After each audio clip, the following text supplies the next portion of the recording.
जय भीम नमो बुद्धाय. आपण जर आंबेडकर राईट्स चॅनलवर नवीन असाल तर चॅनलला सबस्क्राईब करा व नवनवीन अपडेटसाठी बेल आयकॉन प्रेस करा. या सर्वांबरोबर बिरसा मुंडा आणि ज्यांनी परत एका अर्थाने आपल्या कृतीतून 21व्या शतकात आंबेडकरवादी चळवळ परत उभी केली असे शहीद रोहित वेमुला या सर्वांना मी त्रिवार अभिवादन करतो. इथे जमलेल्या सर्वांना, मंचावरती उपस्थित सर्वांना, आयोजकांना, भारतीय बौद्ध महासभेच्या पदाधिकाऱ्यांना, समता सैनिक दलाच्या सैनिकांना, मेजरना, कमांडरांना, सैनिकांना, वंचित बहुजन आघाडीच्या सगळ्या पदाधिकाऱ्यांना, वंचित बहुजन युवा आघाडीच्या सगळ्या पदाधिकाऱ्यांना आणि मंचावर उपस्थित सगळे, इथे जमलेले सगळे माझे बंधू, माझ्या माता भगिनींनो आणि या चळवळीतल्या साथीदारांनो, तुम्हा सर्वांना माझा क्रांतिकारी जय भीम.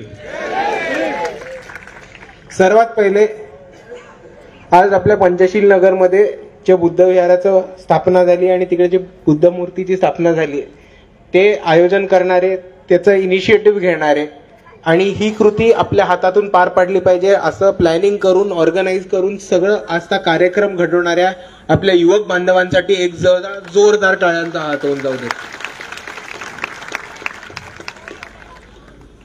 आज आपण ह्या ठिकाणी जमलोय ते ह्याच्यासाठी जमलोय की आज आपल्या पंचशील नगरमध्ये एका बुद्ध विहाराचं स्थापना होती. त्याचं नियोजन, प्लॅनिंग, ऑर्गनायझेशन हे सगळं इकडच्या युवक वर्गाने केलंय आणि मला हे बघून खूप खूप खुशी होतीये की आपली चळवळ खरंच पुढच्या तरुण युवकांच्या खांद्यावरती दिली आणि आपल्या सर्वांना विश्वास आहे की हेच तरुण आपली चळवळ पुढे नेतील आणि बाबासाहेबांनी दिलेली क्रांती पुढे करतील. मित्रांनो, कारण आज आपण काय परिस्थिती समजून घेऊया. आपली चळवळ सुरू होऊन बरेच वर्ष झाले आणि आपण खऱ्या अर्थाने प्रगती केली. आज असा कुठलाही क्षेत्र नाहीये जिकडे आपण या प्रस्थापितांपासून मागे राहिलोय. तो कुठलाही क्षेत्र नाहीये जिकडे आपण ह्यांच्यापासून कमी आहोत. प्रत्येक क्षेत्रामध्ये मीडिया असेल, सायन्स असेल, विज्ञान असेल, कल्चर असेल, सांस्कृतिक कार्यक्रम असतील, क्रीडा असेल, वेगवेगळे अभ्यासक्रम असतील, असं कुठलंही क्षेत्र नाहीये जिकडे आपण आजच्या ह्या प्रस्थापितांहून मागे आहोत. तर त्याच्याहून जास्त मी म्हणतोय की आपण यांच्या पायावर पाय ठेवून आता यांना मागे टाकलंय. आपण जर 5-6 वर्षापूर्वीची जर गोष्ट बघितली असेल, आपण सर्व टीव्ही बघता का? सिनेमा बघता, सिरियल बघता? जर आपण 5-6 वर्षापूर्वी जर टीव्ही लावला असेल, कोणताही सिरियल लावली असेल, कोणताही सिनेमा लावला असेल, तर आपल्या सर्वांना एक प्रश्न नेहमी पडत असेल की प्रत्येक सिरियल हे पुणे किंवा मुंबईमध्ये कोणत्या ब्राह्मणाच्या घरीच कशी शूट होते? आपण सर्वजण या देशामधले बौद्ध, या देशामधले दलित, या देशामधले आदिवासी, बहुजन, कष्टकरी समाजातून येणारे लोक, तमाम सारे अल्पसंख्याक, मुसलमान हे कसे तुम्हाला टीव्हीवरती दिसत नाहीत? आणि टीव्हीवर दिसले तर खान, पठाण, शेख, वानखडे, कांबळे, शिंदे या नावाचे लोक सगळे विलनच कसे असतात? हिरोच्या किरदारमध्ये कधी नेणार? आणि आज आपण परिस्थिती बघून घेतली तर आपण रणजित यांचे सिनेमे बघितले, नागराज मंजुळेंचे सिनेमे बघितले, नीरज गैवान यांचे सिनेमे बघितले, तर आपल्याला हे दिसेल की प्रत्येक फ्रेम मध्ये मागे बुद्ध विहार दिसतं, ऑफिसमध्ये आपल्याला बाबासाहेबांची प्रतिमा दिसते. एवढंच नाही तर नीरज गैवानच्या एका आता मेड इन हेवन जे अमेझॉन प्राईम वरती आले त्याच्यामध्ये बौद्ध पद्धतीचं लग्न दाखवलंय बाबासाहेबांची आणि गौतम बुद्धांची प्रतिमा ठेवून. आणि हे सगळं जे दिसतंय ते आपल्याला एक परिवर्तन घडताना दिसतंय आणि आपली चळवळ पुढे आलेली दिसते. दुसऱ्या बाजूने आपण सिरियल बघितल्या तर बाबासाहेबांची सिरियल महाराष्ट्रामध्ये फक्त मराठीत नाही तर स्टार प्रवाहाचा जो चॅनल आहे हिंदीवाला, त्याच्यामध्ये तीच सिरियल हिंदीमध्ये दाखवली गेली होती. आज वेगवेगळ्या बहुजन प्रतीकांवरती सिरियल येत आहेत, त्यांना प्रतिनिधित्व मिळते. आणि हे का होतंय? ते ह्याच्यासाठी होतंय कारण इकडच्या प्रास्ताविकांना, इकडच्या बामणांना, इकडच्या मनुवाद्यांना, धारकऱ्यांना हे कळून चुकलेलं आहे की आपल्याला डावलून ह्यांचं काम होणार नाही आणि तुम्ही आम्हाला कितीही डावळलं तरी आम्ही लढू, धक्का देऊ. तुम्ही आम्हाला दाबताय तर आम्ही तुम्हाला उलट दाबू आणि आम्ही आमच्या ठिकाणी आमची ही जागा बनवू. त्याच पद्धतीने आपण बघितलं तर मिथिला म्हणून एक खिलाडी आहेत ज्या इंडियन क्रिकेट टीमच्या व्हाईस कॅप्टन होत्या, वर्ल्ड कपला गेलेली इंडियन वुमेन्स क्रिकेट टीमच्या. त्या दलित समाजातून येतात. हिमा दास ज्यांनी इतकी सुवर्ण पदकं मिळवली त्या आदिवासी समाजातून येतात, झारखंड मधल्या. आपला तो नांदेडचा पोरगा ना, साबळे, सुवर्ण साबळे ना त्याचं नाव, सुवर्ण साबळे. त्यांनी ऑलिम्पिक मध्ये मेडल्स मिळवले. नांदेडचा बौद्ध पोरगा आहे. आता हे कुठलंही क्षेत्र नाहीये जिकडे आपण मागे राहिलोय. उलट आपण यांच्या पायावर पाय ठेवून यांना मागे टाकलंय आणि पुढे चाललोय. पण ह्यांची यांना भीती बसते. ती भीती बसते ती चांगली आहे, ये डर होना जरुरी आहे. पण ते भीतीपोटी काय वेडेवाकडे वागायला लागलेत आपण ह्याचा पण अंदाज घेऊया. आज ह्यांना ह्या भीतीचा धपका बसलाय आणि त्याच्यामुळे हे मनुवादी जरा डोक्यानी सटकले त्यांची आणि ते सगळं उलटा प्रकार करायला लागलेत. आणि आतापर्यंत जी आपण चळवळ लढत सामाजिक पद्धतीने, धार्मिक पद्धतीने आणि राजकीय पद्धतीने जी आपली चळवळ लढत आपण पुढे आणली ती त्यांना उद्ध्वस्त करायला निघालेत. तुम्ही गेल्या 6 महिन्यातल्या अनुभव घ्या, 6 महिन्यातल्या वेगवेगळ्या घटना बघा. आपल्याला दिसेल की महाराष्ट्रामध्ये खूप वेगळं राजकारण सुरू झालेलं आहे. महाराष्ट्रामध्ये असे 12 जिल्हे आहेत, 12 जिल्हे ज्याच्यामध्ये गेल्या 6 महिन्यांमध्ये दंगल पेटवायचा प्रयत्न केलाय. एका बाजूला मुसलमान पोरांना नुसतं कोणत्याही व्यक्तीचं स्टेटस ठेवण्यासाठी उचललं जातं. ते स्टेटस ठेवण्यासाठी काहीतरी फेक अकाउंट केला जातो कोणत्या तरी हिंदुत्ववादी संघटनेकडनं, मुसलमानांचं नाव वापरून मग दंगल पेटवली जाते. त्याच्यामध्ये त्यांना काय करायचं असतं की ओढायचं असतं बाकीचे बौद्ध इतर दलित पोरं आणि बहुजन पोरं यांना ओढून त्यांना त्या दंगलीमध्ये आणायचं असतं. दुसऱ्या बाजूला आपण बघितलं तर प्रत्येक महाराष्ट्रामध्ये डेटा आहे, प्रत्येक 12 मिनिटाला एका दलित पोराची हत्या आजही होतीये. आणि त्याच्याहून गंभीर गोष्ट ही आहे की ते अजून रिपोर्ट होत नाहीये. शिर्डीमधली घटना आपल्या सर्वांना आठवत असेल, जेव्हा एक जयभीमवालं रिंगटोन वाजलं आणि त्याच्यासाठी एका मुलाच्या डोक्यामध्ये दारूच्या बाटल्या म्हणून त्याला मारण्यात आलं. सागर शेजवळ त्यांचं नाव. तसेच आपल्या वंचित बहुजन आघाडीचे एक धडाडीचे कार्यकर्ते होते अक्षय भालेराव, नांदेड जिल्ह्यामध्ये काम करत होते. नांदेड जिल्हा ज्याला आपण चळवळीचा एक महाराष्ट्रातला बालेकिल्ला मानतो, त्या जिल्ह्यामध्ये बोंधार गावामध्ये त्यांनी पहिली जयंती साजरी केली म्हणून तिकडच्या प्रस्थापितांनी, मनुवाद्यांनी, तिकडच्या काही लोकांनी जे तिकडच्या MLA-शी जुडले होते त्या लोकांनी त्याचा मर्डर केला. फालतूचं भांडण काढलं, तलवारी घेऊन अंगावरती गेले आणि अक्षय भालेराव यांचा मर्डर करण्यात आला कारण त्यांनी आपल्या गावामध्ये पहिली जयंती काढली होती. त्याच बाजूनी ते तिकडे संपलं नाही.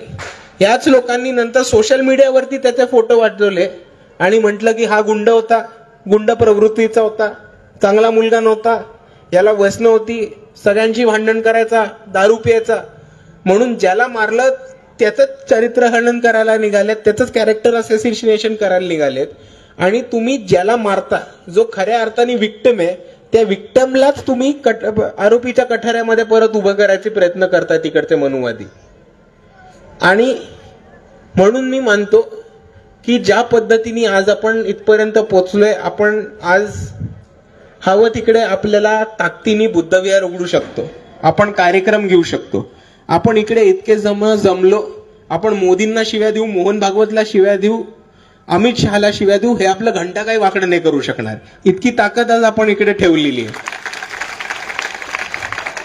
पण ते आले कारण आपण सातत्याने गेले कितीतरी वर्ष चळवळ आपली लढत आलोय, पुढे आणत आलोय आणि आज ती ह्या टप्प्यावर पोहोचली. पण म्हणून मला वाटतं मित्रांनो की आपली जी चळवळ आहे ती चळवळ फक्त धार्मिक किंवा सामाजिक नाही, म्हणून त्या चळवळीला एक राजकीय रूप आणण्याची खूप गरज आहे. आणि बाळासाहेब त्यांच्या एका इंटरव्ह्यू मध्ये म्हणाले होते की मी इकडे सत्तेसाठी तडजोड करणार नाही, मी सत्तेसाठी कोलांट्या उड्या मारणार नाही, कारण माझ्या आजानी जे परिवर्तन आणलं होतं, माझ्या आजानी जे बदल आणला होता तो त्यांनी सत्तेच्या बाहेर राहून आणलेला होता, आणि ही आमच्या सामाजिक बदलाची ताकद आहे.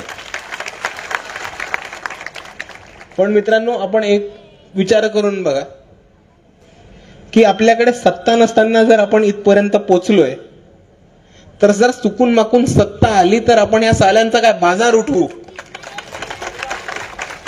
पण त्यासाठी आपल्या सर्वांना एकत्र येऊन काम करायची गरज आहे, ताकदीने उभं राहायची गरज आहे. अल्पसंख्याक, बहुजन, मुसलमान जितके पण पीडित, वंचित, शोषित आहेत त्यांच्यापर्यंत आपल्याला बाबासाहेब पोचवायची गरज आहे.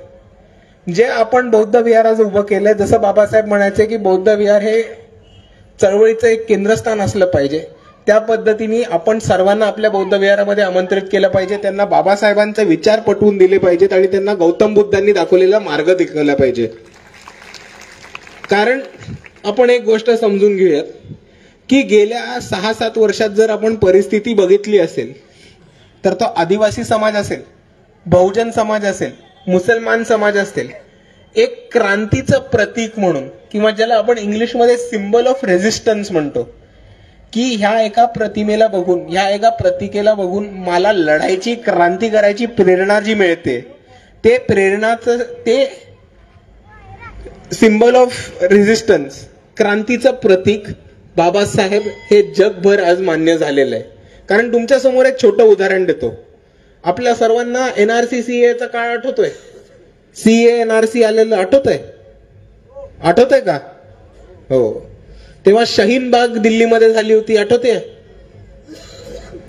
आता तुम्ही नुसतं एकदा शाहीन बागचं डोळे बंद करून ते चित्र विचार करून बघा, आपल्या डोळ्यासमोर आणून बघा, आणि तुम्हाला हे दिसेल की बुरखा घातलेल्या एक 25-20 महिलांनी, मुसलमान महिलांनी ते शाहीनबाग मध्ये आंदोलन उभं केलं होतं, आणि त्याच्यावरती एकच फोटो होता, तो म्हणजे डॉक्टर बाबासाहेब आंबेडकरांचा.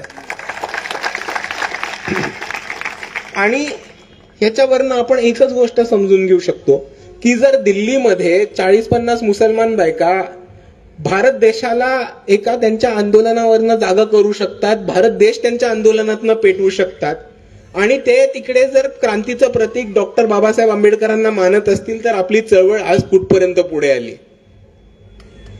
पण आपल्या ह्या चळवळीला फाटे फोडायला वेगळे वेगळे लोक बसलेत. हे नवीन नवीन आयटम करणार आहेत. आता काय करणार आहेत?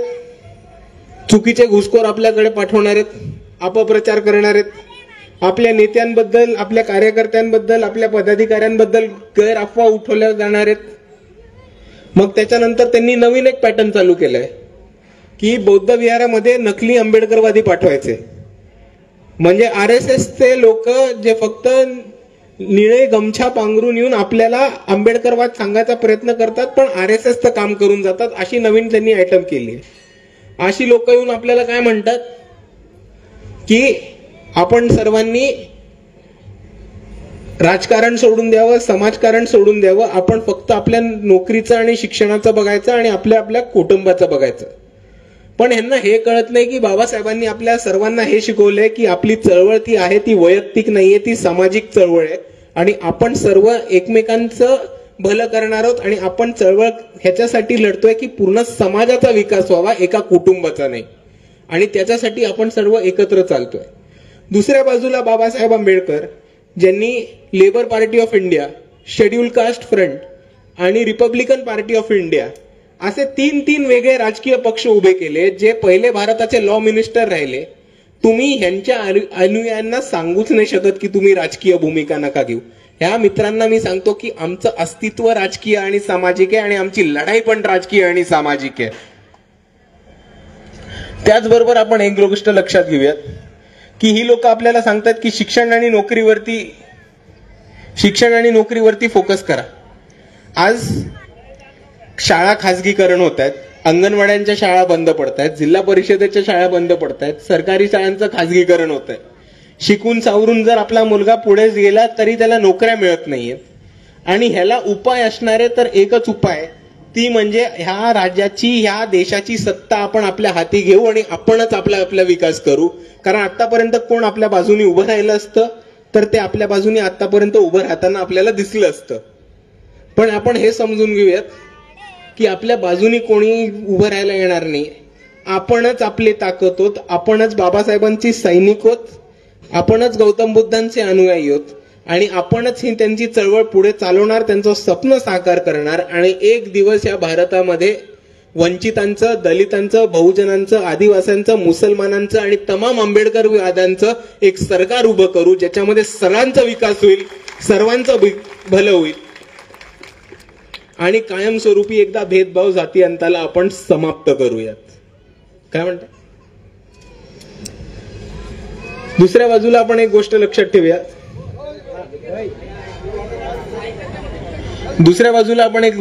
ठेवूया. की आता इलेक्शन पण येईल पुढच्या महिन्यामध्ये, पुढच्या वर्षीपासून. आता हळूहळू इलेक्शनचं वातावरण तापायला लागेल आणि आपल्याकडे वेगवेगळी लोक येतील मतं मागायला, प्रचार करायला, अपप्रचार करायला. पण आपण सर्वांनी एक विचार करा की आपल्या जीवावरती, आपल्या मतांवरती किती वेळ बाकीचे लोक निवडून येणार आहेत. आता टाइम नाही आलाय का आपल्याला आपल्या हक्काचा एक आमदार भुसावळ मधनं पाठवायचा? इतके वर्ष ही लोक आपल्या समोर येतात, आपल्या समोरच वेडावाकडा आंबेडकरवाद मानतात, उलटा सुलटा बोलून जातात आणि मग शेवटी बाटल्या किंवा पाकिटं घेऊन आपल्या वस्तीमध्ये येतात आणि मग त्यांना वाटतं की मतं घेऊन जाऊ शकतो. पण यावेळेस आपण त्यांना ठामपणे सांगूया की हे पंचशील नगर आहे, हे आपलं भुसावळ आहे. इकडे तुम्ही नोटा आणि बाटल्या घेऊन आलात तर त्या बाटल्या तुमच्या डोक्यात फोडू, पाकिटं आम्ही घेऊ आणि तुम्हाला निकाम्या हाती परत पाठवू. कारण बरेच वर्ष आपल्या मतांवरती इकडच्या सत्ताधाऱ्यांनी राजकारण केलंय आणि स्वतःचे खिसे भरलेत, स्वतःचा परिवाराचा विकास केलाय, स्वतःच्या आमदाराला, स्वतःच्या पोराला, स्वतःच्या भाच्याला आमदार बनवले. पण समाजाच्या विकासासाठी, आंबेडकर वादाच्या प्रचार आणि प्रसारासाठी, धम्माच्या प्रचार आणि प्रसारासाठी ह्यांनी एकही पाऊल उचललं नाहीये. म्हणून आपल्याला ह्याच्यावर जर फुल स्टॉप टाकायचा असेल तर त्याच्यासाठी एकच गोष्ट आहे, ती म्हणजे आज आपण राजकीय भूमिका घेऊन उभं राहायला पाहिजे आणि आपण पॉलिटिकल रिप्रेझेंटेशनसाठी लढलं पाहिजे.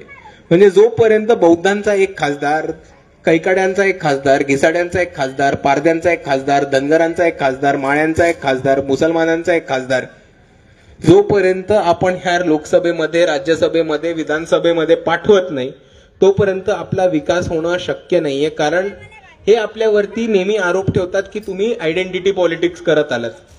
आपण आयडेंटिटी पॉलिटिक्स नाही, आपण पॉलिटिक्स ऑफ रिप्रेझेंटेशन करतो. आपलं राजकारणाचं हेच तात्पर्य आहे की आतापर्यंत जे जे वंचित आहेत त्या वंचितांना सत्तेचा वाटा द्या आणि ते वंचित स्वतःचा विकास करतील आणि आम्ही कोणाचेही भिकारी नाही आहोत की आम्ही तुमच्या मागे येऊ की तुम्ही आम्हाला म्हणाल की तुम्ही मतं द्या आणि आम्ही तुमच्यासाठी हे करून घेऊ.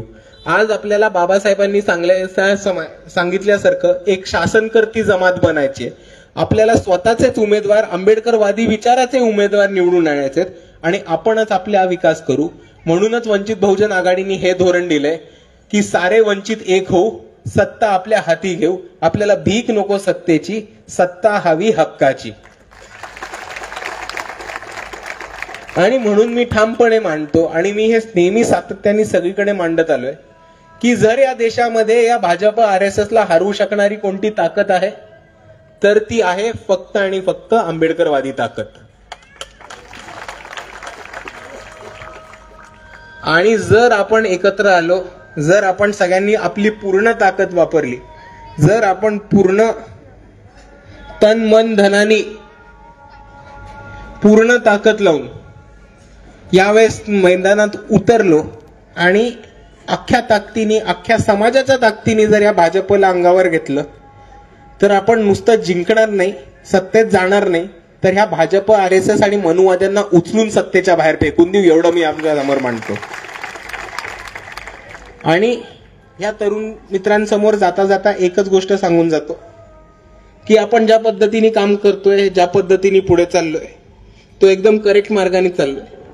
आज राजकीय भूमिका घेऊन काम करूयात, आपण आपले नेते ओळखूयात, बाहेर तर कोणी आलं तर त्यांना ठोकून काढूयात, आणि जर आपण ठरवलं तर सत्ता आपण आपल्या हातात घेऊ, आपण आंबेडकरवाद पसरूयात, आणि हा येणारा काळ आपलाच असणारे, कोणाच्या बापामध्ये दम नाहीये की तो आपल्याला थांबवू शकेल.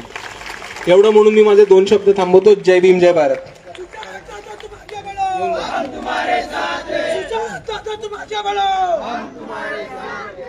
सुजात दादा तुम आगे बढ़ो, सुजात दादा तुम आगे बढ़ो. डॉक्टर बाबासाहेब आंबेडकरांचा, डॉक्टर बाबासाहेब आंबेडकरांचा. दादा खूप अडचणी आल्या की मला, पण हटले नाही मागं कोणी, मला प्रमाण सांग काय काय कोणीच नाही दादा, आणि आम्ही बी हटलो नाही. म्हटलं दादा येतं, दादांना आम्ही बोलवू आणि कार्यक्रम करू. आम्हाला खूप म्हणजे आम्हाला इतका आनंद झाला तर तुमच्या हाताने उद्घाटन झालं आमचं विहाराचं. खूप म्हणजे खूप 1 महिन्यापासून म्हणजे आम्ही